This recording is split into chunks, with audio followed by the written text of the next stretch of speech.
এই যে আজকে যে গোপালকে ভোগ দেওয়া হয়েছে, ভগবানের কি কোনো ক্ষুধা লাগে? ভগবানের খাবারের প্রয়োজন নেই, ভগবানের কোনো গড়বাড়ি করার কোনো প্রয়োজন নেই। কিন্তু এগুলো কেন করছি আমরা? এগুলো করছি আমাদের জন্য।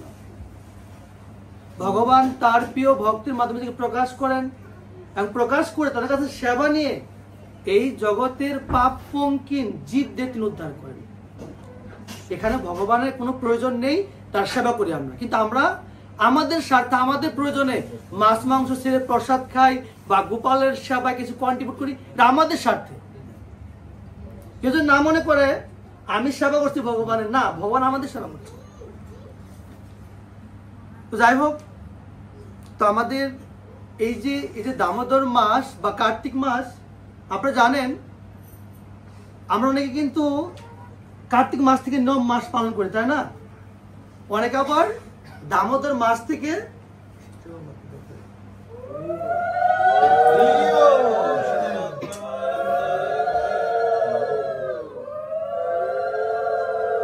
মানে আমরা দামোদর মাস পালন করি, অনেকে কার্তিক মাস পালন করে। যেমন নর্মালি আমাদের ইংরেজি গণনায় রাত 12টার পরে, মানে দিন বা রাত কমবে করে 12টার পরে, তাই না? আর আমাদের বৈদিক ভাবে তিথি অনুসারে আমাদের দিন শুরু হয়। তিথি হচ্ছে সূর্য উদয় হওয়ার 1 ঘন্টা 36 মিনিট আগ থেকে আমাদের দিন শুরু হয়। তদ্রূপ যে দামোদর মাস, এটা বৈদিক মাস, শ্রেষ্ঠ হচ্ছে এই দামোদর মাস। আমরা জানতাম নর্মালি দামোদর মাসে অনেক ক্ষেত্রে বয়স্ক লোক মারা যেত, তাই না? কেন জানেন? এই দামোদর মাসে যদি কেউ পাপ কাজ করে সেটা 10 সহস্র গুণ সেটা অধিক পাপ হয়। যদি ভালো কিছু করে সেটা 10 সহস্র গুণ অধিক ফল লাভ করে যায়। এই জন্য ভাগবতে বলা হয়, যখন মানুষ অনেক পাপ করে তার অকাল মৃত্যু হয়। যখন অনেক পাপ করে তার দুঃখ আসে, আর যখন সে দুঃখ ভোগ করে এর ফলে তার পাপ নষ্ট, কি নষ্ট হয়? আর যখন পুণ্য কর্ম করে তার যখন সুখ আসে, আর সুখ ভোগ করলে কি হয়? পাপ পুণ্য নষ্ট হয়। তাহলে দুঃখ ভালো না সুখ ভালো? হ্যাঁ, আপনার সুখ চান না দুঃখ চান? তাহলে দুঃখ চান, সুখ চান। এই জন্য বলছেন পাপ এবং পুণ্য দুটোই বাদ দিতে হবে। কৃষ্ণদাস কবি দর্শনবাদ বললেন, কেহ পাপে কেহ পুণ্যে করে বিষয় ভোগ। কি পাপ করে মানুষ ধনী হচ্ছে না? আবার কি পুণ্য করে মানুষ ধনী হচ্ছে? কৃষ্ণ ভক্তি গন্ধন নাহি যাহে তাহে ভবরূপ। যদি আমরা কৃষ্ণ ভক্তি না করি, এই যে আমাদের জন্ম মৃত্যু জড়াবেদি, কে না চাই ইয়াং থাকতে? বলেন তো। আমরা সবাই ইয়াং থাকতে, কিন্তু প্রকৃতি কি করছে? আমাকে দিন দিন বৃদ্ধর দিকে নিয়ে যাচ্ছে। এবং এক সময় এই দেহটা জড়া জীর্ণভাবে গ্রাস করছে, আর এই দেহে আত্মা থাকার যোগ্য নেই। তখন এই দেহ ত্যাগ করে অন্য দেহে দেহ। যদি আমরা ভগবানের সেবা করি, আমাদের যে জন্ম মৃত্যু চক্র, আমরা এখান থেকে অনায়াসে বেরোতে পারবো। আজকে যে হচ্ছে কি গিরি গোবর্ধন পূজা, নন্দ মহারাজ কি করেছিলেন? এই পর্বত, এই গিরি গোবর্ধনের পূজা করেছিলেন। কেন? হিন্দুরা গাছের পূজা করে, পাহাড়ের পূজা করে, এগুলা কি শুরু করছে হিন্দুরা? যেখানে সেখানে ভগবান হিন্দুদের, নাকি? আদৌ এগুলো শাস্ত্রীয় ব্যাখ্যা কি? তাই ভগবান যখন গোলক বৃন্দাবনে, বৃন্দাবন ধাম 3টি ব্যাপার, নবদ্বীপ বৃন্দাবন, একটি গোলক বৃন্দাবন, মথুরা বৃন্দাবন। গোলক বৃন্দাবনে যখন ভগবান রাসমণ্ডলে একটি রত্ন সিংহাসনে ছিলেন, কোথায় ছিলেন? রত্ন সিংহাসনে। ভগবানের হৃদয় কোমল থেকে পর্বত সৃষ্টি হয়, আর এই পর্বতটি হচ্ছে কি গিরি গোবর্ধন।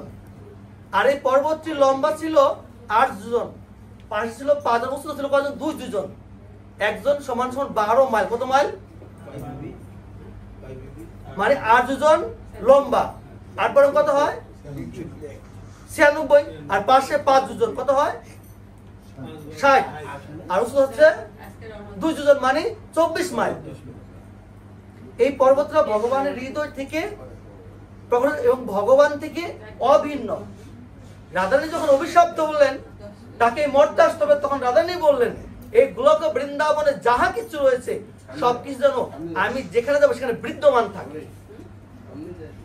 তাই এই গিরিগোবর্ধন ভারতের দক্ষিণ প্রদেশের শালমণি দ্বীপে দ্রোণাচলের সন্তান রূপে আবির্ভূত হলেন। কাশীবাসী পুলস্ত্য মুনি যখন শালমণি দ্বীপে গেলেন তখন এই গোবর্ধন পর্বতকে চাইলেন তিনি কাশীতে নিয়ে যাবেন। যখন এই গোবর্ধন পর্বতগুলো তুমি আমার হাতে উঠো, আমি তো সুবিশাল, আমাকে তুমি কিভাবে বহন করবে? যদি কখনো তুমি ক্লান্ত হয়ে কোথাও নামিয়ে দাও, আমি সেখান থেকে আর করবো না। যখন এই পর্বত নিয়ে তিনি বৃন্দাবন দিয়ে যাচ্ছিলেন, আর বৃন্দাবনে এসে পর্বত এত ওয়েট হয়ে গেল আর নিতে তার সামর্থ্য হারিয়ে ফেললেন। যখন এই পর্বত নামালেন, কি করলেন? বৃন্দাবনের পর্বতটি স্থাপন করলেন। সে যখন তার ক্লান্তি দূর করে যখন বললেন এবার তুমি হাত উঠো, তোমার সাথে কমিটমেন্ট হয়েছিল যদি কখনো পর্বত আমাকে নামাও কোথাও, আমি সেখান থেকে আর উঠবো না, তাই আমি এখান থেকে আর এখান থেকে যাবো। তখন অভিশাপ দিল, প্রতিদিন তুমি 1 তিল পরিমাণে কি হবে? ক্ষয় প্রাপ্ত হবে। আর এই গিরিগোবর্ধন এরকম একটা সময় আসবে, এখন আছে মাত্র 21 মাইল। কত মাইল ছিল? 24। কত মাইল? 8 12 96 মাইল। কয় মাইল আছে?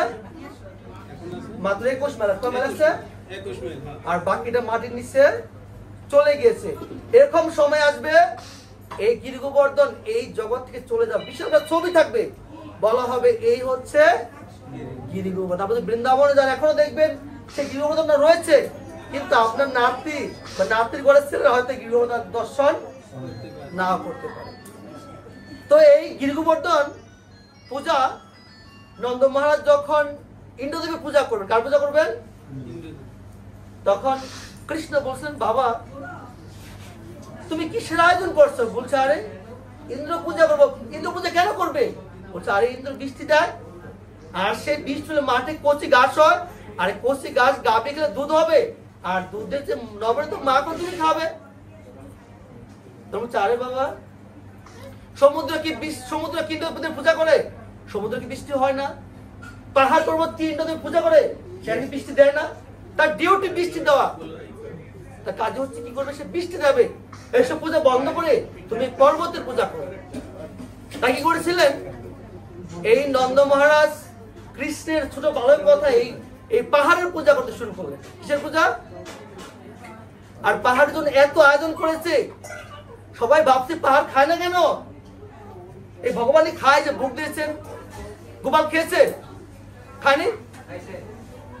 শিওর দেখেছেন? তো এই পর্বত খায় না কেন? সবাই উদ্গ্রীব, কেন খাচ্ছে না কৃষ্ণ? যখন এরকম সিনার তৎক্ষণাৎ কি বললেন, এই পর্বত সমস্ত খাবার খেলেন। আর ইন্দ্র দেখছেন আরে কি হচ্ছে এটা, আমার পূজা বাদে গোয়াল এই বালের কথা সে পর্বতের পূজা করছে। এরকম বৃষ্টি দিয়েছে না, সমস্ত বৃন্দাবন বন্যা প্লাবিত হয়ে গেছিল। আর তখন সবাই নন্দ মহারাজের কাছে আসছে, দেখো তোমার জন্য আজকে আমাদের এই অবস্থা। কৃষ্ণ বলতে তোমরা কার পূজা করেছো? কার পূজা করেছো? পর্বতের পূজা করছো। সবাই চলো পর্বত চলো। কৃষ্ণ কি বললেন? এই হাত দিয়ে এই পর্বতে কনিষ্ঠ আঙুলে ধারণ করে, কোন আঙুলে? আর সবাই যারা ছিল ভিতরে সবাই বাঁশ দিয়ে বিভিন্ন ভাবে সাপোর্ট দিচ্ছে যেন এই পর্বত নিচে না পড়ে যায়। কৃষ্ণ যখন নামাচ্ছে হাতটা, যখন পর্বতটা নিচু হয়ে যাচ্ছে আর সবাই গুতু হয়ে যাচ্ছে, যখন কৃষ্ণ পর্বত উঁচু হয়ে যাচ্ছে, সবাই বুঝতে পারেন এই কাজটা কে করছে। এবং সমস্ত ব্রজবাসীরা বলল, এই কৃষ্ণ আমাদের ঘরে মাখন খেয়ে তো শক্তি পেয়েছে, তাহলে কৃষ্ণ শক্তি কিভাবে পেত? কি বলছে, বোঝা গেল? এই যে ব্রহ্মচারী যে দেখছেন তো কত সুন্দর দেখতে, এই এত সুন্দর কিভাবে হয়? আপনাদেরটা খেয়ে তো, তাই না? এত বিশাল মন্দির, আপনাদের টাকা মন্দির হচ্ছে না?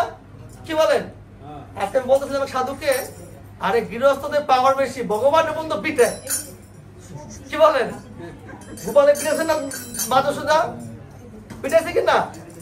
শুধু ভগবানের পিঠে না, ব্রহ্মচারী সন্ন্যাসীর বন্ধু পিঠে। কেন? এই ব্রহ্মচারী সন্ন্যাসী কার সন্তান? গৃহস্থের সন্তান। কোন জন্মেই কৃষ্ণ কখনো আসে নাই, ব্রহ্মচারী সন্তান আসছে। কি বলেন? প্রতিবার কার সন্তান আসছেন? কি হবে না? এজন্য গৃহস্থ আশ্রম হচ্ছে কি গাছের মূল। এজন্য গৃহস্থরা যেন ব্রহ্মচারী সন্ন্যাসী থেকেও ভালো তপস্যা টানা হলে সন্তান ভালো হবে না। তাই বুঝতে পারেননি? আমরা যে বলে ব্রহ্মচারী ভালো না, সন্ন্যাসী ভালো না, কারণ বাপ মাই ভালো না, কিভাবে সন্তানের ভালো হবে বলেন তো? এই জন্য বাপ মাদের তপস্যা বাড়া দিতে হবে, যেন যেন সন্তানরা আরো সেন্সিয়ার হয় ভগবানের সেবার জন্য। তাই যে বৃষ্টি হচ্ছে প্রচুর, যে গিরির উপর তো নিচে জল ঢুকবে না বলেন তো? তাই বলরাম তার শেষনাগ রূপে তার সাপ হয়ে তার এই দেহতে পুরো গিরি গোবর্ধন ব্র্যাকেট দিলেন এবং তার ফনার দ্বারা সমস্ত গিরি গোবর্ধন আবৃত হল, জলটা ভিতরে না পড়ে। যখন ইন্দ্রদেব দেখলেন আরে শুধু কি বালকই পর্বত ধারণ করে আছে, সাধারণ বালক নয়, একে স্বয়ং কৃষ্ণ। তাই ইন্দ্রদেব চলে গেলেন ব্রহ্মার কাছে। ব্রহ্মার কাছে চলে গেলেন, ভগবানের কাজ করো। ভগবানের সব থেকে প্রিয় কি? গাবি এবং ব্রাহ্মণ। কি প্রিয়? তুমি কাজ করো, সুরভি গাবি ছেড়ে দাও গিরিগোবর্ধন পাশে, আর তুমি এরপর ভগবানের চরণে দণ্ডবোধ প্রণাম করো। তাই ইন্দ্রদেব হাজার হাজার সুরভি গাবি ছেড়ে দিলেন, আর ইন্দ্রদেব ভগবানের চরণে লুটে পড়লেন। ভগবান দেখছে আরে কে? স্বর্ণের মুকুট দেখছেন কে? ইন্দ্রদেব ভগবান স্তব্ধি করলেন এবং ভগবানকে বিভিন্ন পবিত্র জল দিয়ে ভগবান অভিষেক করলেন, যে কারণে একটা কুণ্ড হয়, নাম হচ্ছে কি? গোবিন্দ কুণ্ড। যে কুণ্ডে মাধবেন্দ্র পুরীপাত আমাদের এই বাংলাদেশে সিলেট বিভাগে সুনামগঞ্জ জেলা তাহিরপুর থানা ব্রাহ্মণগাঁও একটি গ্রামে জমিদার কুলে জন্ম হয় কে? মাধবেন্দ্র পুরীপাত। সে গৃহস্থ ছিল এবং তিনি আবির্ভূত হওয়ার পর তিনি যখন বৃন্দাবনে গেলেন, আপনারা জানেন এই মাধবেন্দ্র পুরীপাত তার কাছে চেয়ে খেত না, অযথ ভাবে যা পেত তাই খেত। তো এই মাধবেন্দ্র পুরীপাত যখন রাধা গোবিন্দ কুণ্ডে কদম্ব বৃক্ষের জপ করছিলেন, আর তখনই গোপাল একটা গটিতে করে দুধ নিয়ে আসছিলেন। এসে বলছে মাধবেন্দ্র তুমি কেন মেয়ে খাও না? বলছে আরে তুমি কিভাবে দিলে আমি মেয়ে খাই না? তোমার বাড়ি কোথায়?